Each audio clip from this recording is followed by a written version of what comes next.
Vision Earth channel, and I'm here at Miami's first vegan festival, Seed Miami.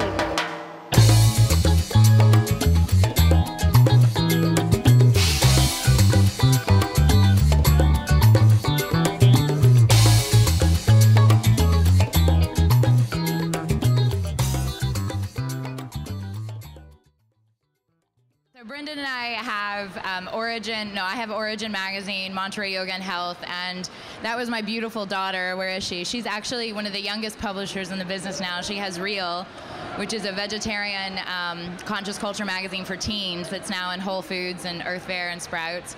And they kind of make it cool and rock and roll, so we can maybe get our message to the younger generation that will hopefully save this.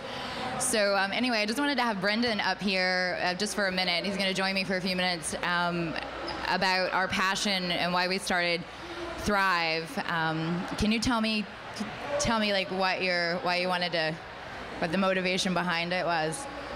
Sure. So, hey everyone, welcome. I'm going to be giving a talk later on today talking about performance nutrition, but right now, obviously here with Maranda, talk a little bit about the new magazine we started together. So Thrive magazine is something I've actually wanted to do for a long time, and I've really admired what Miranda's done in the industry with Origin magazine and now Mantra magazine. So it's just a way to get information out there to a broad group of people. Obviously, that's what a magazine does, and when you can make it interesting and appealing and putting stuff out there that has a purpose and it's not just more noise, I think is really important.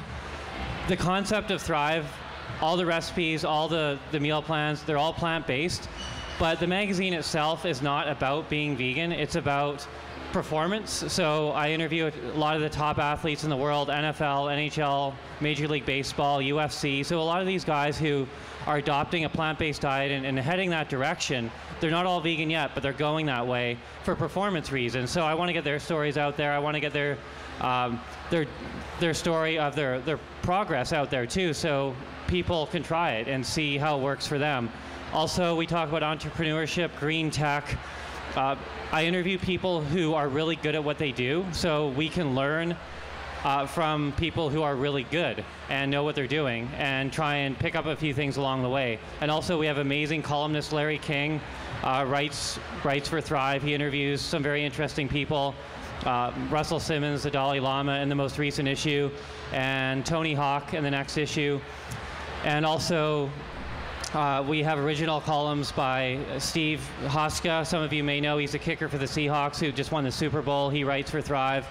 Some UFC fighters as well write original columns. So it's something that's new, it's different, it's kind of an experiment, but so far issue 2 is out, it's doing really well. There seems to be demand for it, so we're just going to keep it going. So I really admire the model that Miranda's put out there for getting a magazine out there, running it really lean and tight and not having this big bloated old-fashioned system that is kind of the status quo. So we're trying to get this platform and get it to a broader group of people without having that huge board that we would then have to appeal to. So it's very attractive to me, and I hope it will be to the readers too. So when he called me up and he said, I want to do this, so my passion is rebranding and reframing. So, and he really loves to use the word plant-based, and that's what he does with Vega. He's the formulator of Vega. But I love the word vegan.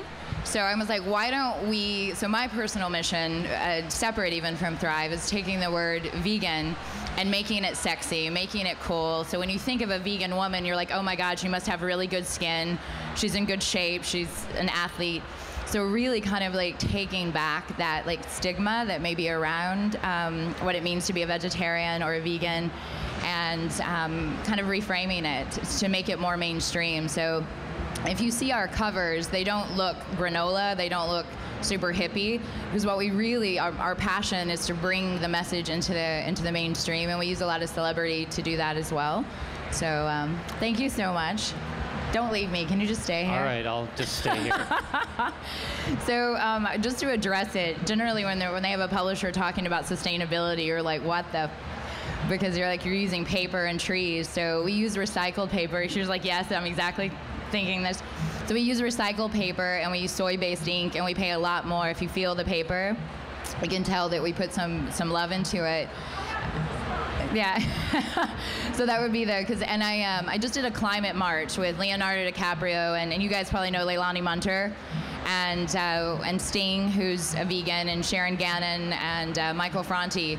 So for us, it's really exciting because it's not just a food movement anymore. It's if you care about the environment and you care about the planet, it's the only conscious choice. So Richard and Branson and I just did the Ocean Elders Gathering, and Sylvia Earle stood up and she said, it's just impossible. And I don't know if you know who Sylvia Earle is, but she's like the queen rock star of the oceans. She's like the leading female expert on the oceans, and so a lot of you probably know her. And she's the most revered and respected source on the oceans, and she said, she's probably 80 years old and beautiful, and she stood up in all of her wisdom and she said, there's just no way to be sustainable and eat fish anymore. She's like, what's in the oceans just has to stay in the oceans. What we're doing will not be reversible. And she's like, if we really love our oceans and we really love this planet, we've just got to stop taking stuff out of it for a long time. So, and she's like, even if you want it. So I thought that was really beautiful to have somebody like that. And she said it with so much love. So now we have the conservation people. So I work with like the World Wildlife Fund. I work with the leading NGOs and Clinton Global and the United Nations Foundation.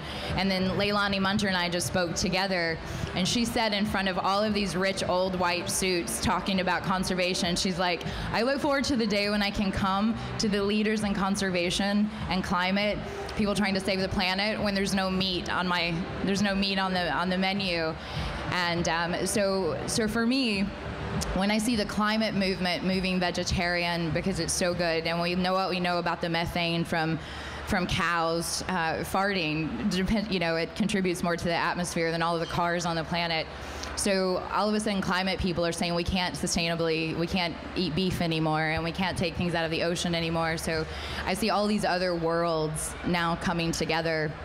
And with the water crisis, I was just telling him how exciting that was, that now we have the water people getting on board for vegetarian lifestyle, because you can grow a lot more food with water and with the land than you can with raising animals. So that was kind of, I see that movement, and I see like we're almost at that fever pitch. And but when they said sustainability, my best friend is a therapist, and I wrote her this morning, and she said, but the most sustainable thing we can do as human beings, Miranda, you know this, is to give and is to love. So it's really not just about, I think it went out. So it's not really just about animals, right? I think that it's about how much we can give as human beings, and how much we care, and how much we love.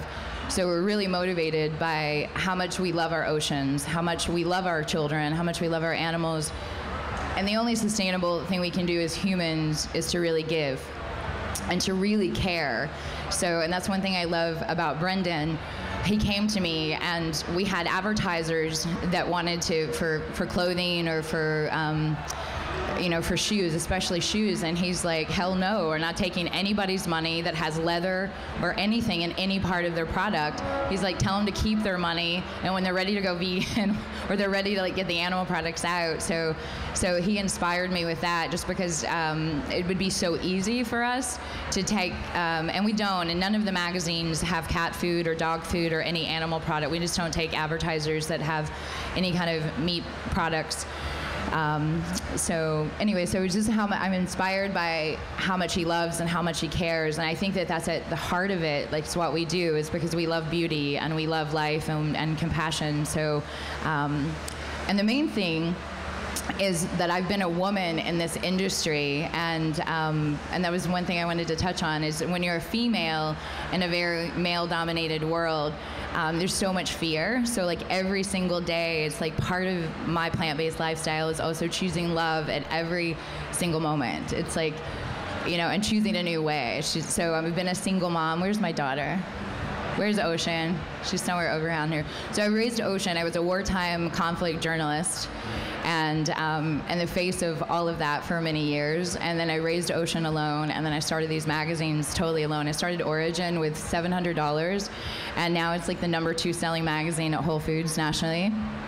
And Mantra is like #3, I think. And now Thrive just debuted in the top 10. So I think that at the heart of it, there is a new way. There is another way. There's, like, if you want to do it differently, we can do whatever that dream or that passion is. You don't have to use the old model, because I think the old model for almost everything is over. You know, the old model of, you know, even if it's just old white male. I love white men, I do, but I'm like, but we have to have a new model now that's total equality, total acceptance. Women have to be, we have to be equal. Gay and lesbians, we have to be equal. Like, there's a new way that we can be successful, and but we can do it in a love-based reality. And so anyway, so I think that's the most sustainable thing we can do, is to keep opening and moving forward with our hearts,